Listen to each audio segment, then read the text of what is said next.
మనందరికీ జుట్టంటే చాలా ఇష్టం. ఆడవాళ్ళకైతే మరీను.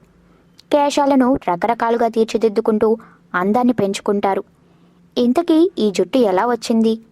వెంట్రుకల వెనుక ఉన్న రహస్యం ఏమిటి? పురాణాల్లో దీని గురించి చెప్పే ఒక కథ ఉంది. మొదట తల మీద జుట్టు అనేది అసలు ఉండేది కాదట. అమ్మవారు తలపై సర్పాలను అలంకారంగా ఉంచుకునేవారట. ఆ పాములు తమ కోరలతో శిరస్సును గట్టిగా పట్టుకుని ఉండేవట. అమ్మవారిని దర్శించుకోవడానికి వెళ్ళిన వాళ్ళంతా దేవి తలపై ఉన్న పాములను చూసి భయపడేవారట. అది చూసిన అమ్మవారు జాలిపడి పాములను సన్నటి దారాలుగా మార్చేశారట.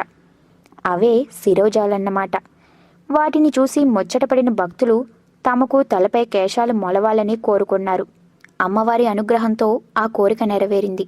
పాములే వెంట్రుకలుగా మారాయి అనడానికి చిన్న నిదర్శనం ఏమిటంటే, ఏ వెంట్రుకను లాగి చూసినా దాని మొదలు భాగం తెల్లగా కనిపిస్తూ రెండుగా చీలి ఉంటుంది. అవి పాము కోరలకు చిహ్నాలుగా అలాగే మిగిలి ఉన్నాయని చెప్తారు. అంటే మన తలపై ఉన్నవి పాముల ప్రతిరూపాలా? ఆశ్చర్యంగా ఉంది కదూ. ఈ వీడియో కనుక మీకు నచ్చినట్టయితే లైక్ చేయండి, షేర్ చేయండి. మరిన్ని లేటెస్ట్ అప్డేట్స్ కోసం మా ఛానల్ని సబ్స్క్రైబ్ చేయండి.